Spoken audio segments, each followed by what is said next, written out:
All right, people, Dan here from Guitar from the Heart. Today we're going to talk about how we can use a simple but very effective visualization trick to help us to play the guitar with more confidence, to understand chords, and to understand intervals, all that stuff that's coming up.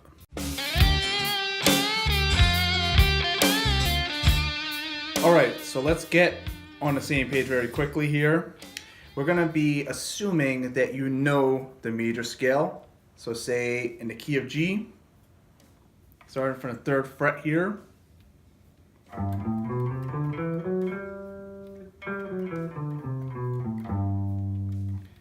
Right, so if you know the major scale, then you basically know all of the intervals that make up the major scale. So you know, like the major 2nd here, right? You know the major 3rd. From the 1 to the 4, it's called the 4th. From the 1 to the 5 is a 5th. Then we have the 6th, the 7th, just using the notes of the major scale, 7th and the octave again. So this is the base knowledge that we're going to be using throughout this video to show you different concepts.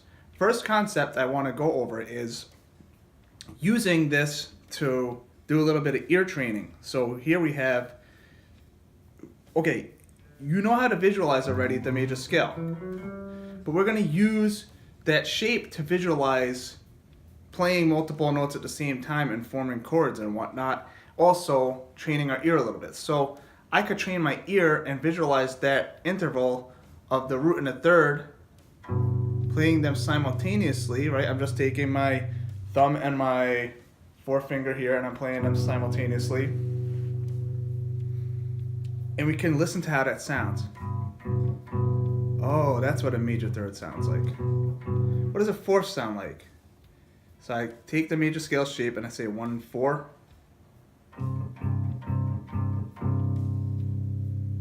And so on and so forth. 5th. And the farther away it gets, it becomes more and more difficult to recognize the interval, and so it's good to do this for ear training. Oh, that's a major 6. That's what a major 6 sounds like. Major 7th and an 8th. All right, so that's fairly simple, right? But now we're gonna go and we're gonna look at it a little bit deeper and see how we can alter some of those notes to get different intervals. Let's go back to the guitar. Now, second concept. We can take all of the intervals and we can do sharps and flats and so forth to find other intervals. So let's take the major 3rd. Now, if you take the 3rd and you make it flat, I'm going to play the root and that flat 3. We got the 1 and the flat 3. So 1 and flat 3, with reference to the major scale, gives us a minor 3rd. So that's a different interval we can practice. So the 1 and the flat 3.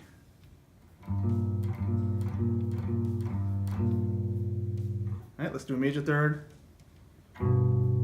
flat 3, or minor 3rd. Likewise, the 4th, between the 4th and the 3rd is a half step, but you can raise the 4th and do like a sharp 4, which the Lydian mode would use, or you could do like a flat 5, same thing. Not that common of an interval. Okay, now let's go through the major scale again. So we got to the 6th. The 6th is over here too, 2 notes above the 5th.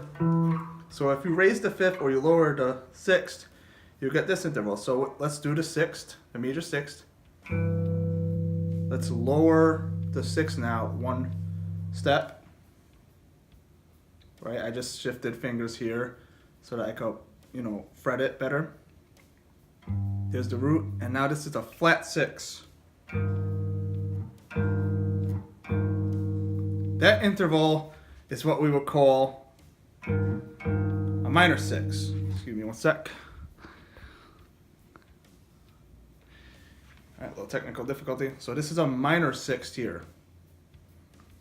You could practice how that sounds. Now let's go to the major 7th.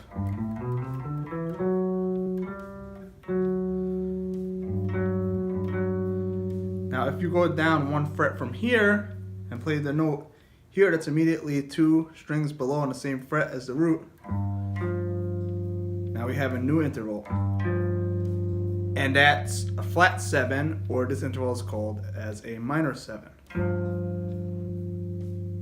So reviewing those 3 notes, 3 most important notes there, if we take the root in the 3rd, that's a major 3rd, we flatten the 3rd, it gives us a minor 3rd.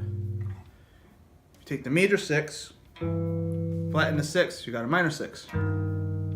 If you take the major 7, you flatten the 7, you got a minor 7 interval. And then we're back to the octave.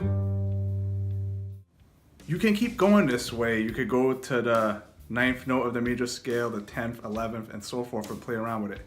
But basically, after the octave, it just keeps repeating, and then you can alter those notes to find other different intervals. But today, I just wanted to focus within 1 octave for simplicity. For the 3rd part of the video, we're gonna now apply what we've learned so far to see how this works with regards to how chords are formulated, so we can understand those chords a lot easier. Let's go back here now, and we're gonna play a G major chord, bar chord, and let's analyze that real quick. We know that a G major chord has the root, 3rd, and a 5th, right? So we should have those intervals. Let's check it out. On a bar chord, we have the root, we have the 3rd, but we're not playing that note, are we? But if we look here, this is the octave of the 3rd. Alright guys, so I was editing the video and I wanted to make sure here that this concept of the visualization trick is super clear, so I'm putting a little break here. The visualization trick is to use the major scale as a reference point. Once we understand the intervals within an octave, we can create different chords or figure out why a chord is constructed the way it is. If we happen to land on a note when we're trying to figure something out that doesn't come from within that first octave, we can always figure out what scale degree it is by looking down an octave. We're always using the major scale pattern to visualize what's going on. Right, what note do we have here? That's the perfect 5th interval. And right here is the octave. So root, 5th, octave, 3rd. We go down here on the bar, if we look at these 2 notes, they belong too. So whatever note is on the 6th string, down here is going to be the same note, G. And this note here, it's the octave of the 5th here. I want to do another interval where I show some cool tricks on how to find different intervals, just like shape memorization stuff, but that's another day. Right now we have, let me know if you want it, first of all.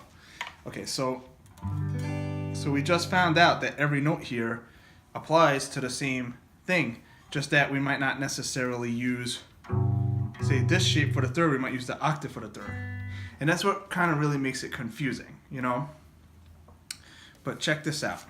If I take the same major chord and I lift up my pinky, what did I do? Let's visualize this here. So let's get rid of the other notes. I'm playing the root and the octave here. Just trying to get my other fingers out of the way so you can see the root and the octave. Now if I'm barring this and I lift my pinky, I now am playing this note. And what interval is that? If this is the octave, we move it to here. We learned that if this is the octave, this is the major 7 right below it, and one more is the minor 7. So what I just did is I took the major chord, and by lifting my pinky, instead of playing the octave and repeating that note of the root, I now played a minor 7th in the chord. We know we have 1, 3, and 5 going on already, and we only got rid of a duplicate of the 1 by removing the octave. So now we have 1, 3, 5, and we have flat 7. By adding a minor 7, 1, 3, 5, flat 7, now we're playing a G7 chord. Really, it's called G dominant 7. Check this out. If I take my same pinky and I go down one note and I play that instead. So in order to fret that, we have to switch some fingers around. We would fret it this way, right? Where we play the 5th with our pinky. We play these 2 notes with our 2 middle fingers here, and then we bar this. So all I really did is took the major chord and I moved the pinky down 1. I'm playing a major 7. Instead of this, I'm playing this, the major 7. So now we have 1, 3, 5. Remember, we didn't get rid of the 1. That's a duplicate. The octave is a duplicate. So instead of playing 1, 3, 5 only on all our notes, we're playing 1, 3, 5, major 7. 1, 3, 5, 7, and that gives us a major 7 chord.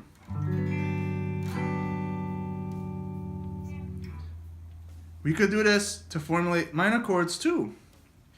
So like, suppose we play minor bar chord, which is just like an E minor, but just moving it up and putting a bar two notes below it. We know from theory that we have a 1, a flat 3, and a 5. Let's check it out. 1, 5, octave. What's that? Let's go down an octave and see. From here to here. Oh, that's our minor 3rd. So 1, 5, 8, flat 3. That's our 5 again. And then we have the 1 again, right there. So 1, 5, 8, flat 3, 5, 1. So our whole chord is consisting of 1, flat 3, 5. Now let's move some stuff around. Let me lift up my pinky.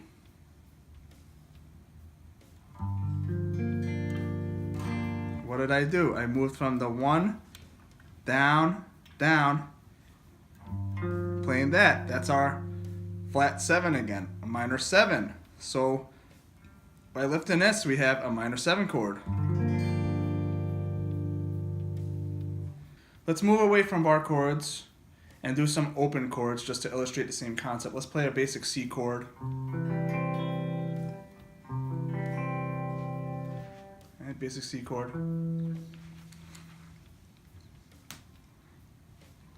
I get a good angle here. Basic C chord. So we know we're using a 1, a 3, and a 5. We can alter the 3 to make a minor chord. So where's our 3? Right here. Same thing, just starting from the 5th fret. We could lower that and get a minor chord. So let's do this. If we were to fret here instead, we could get a minor chord going on. I mean, I never played this shape, but see what I'm saying? Or say if we take the 3rd, another interval that I forgot to mention, but if you raise the 3rd by 1 you get a 4. When you're playing a major chord, if you substitute the 4 for the 3, we got what's called a sus4 chord, which has the formula 1-4-5.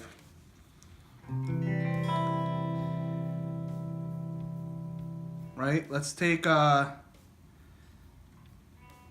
D chord.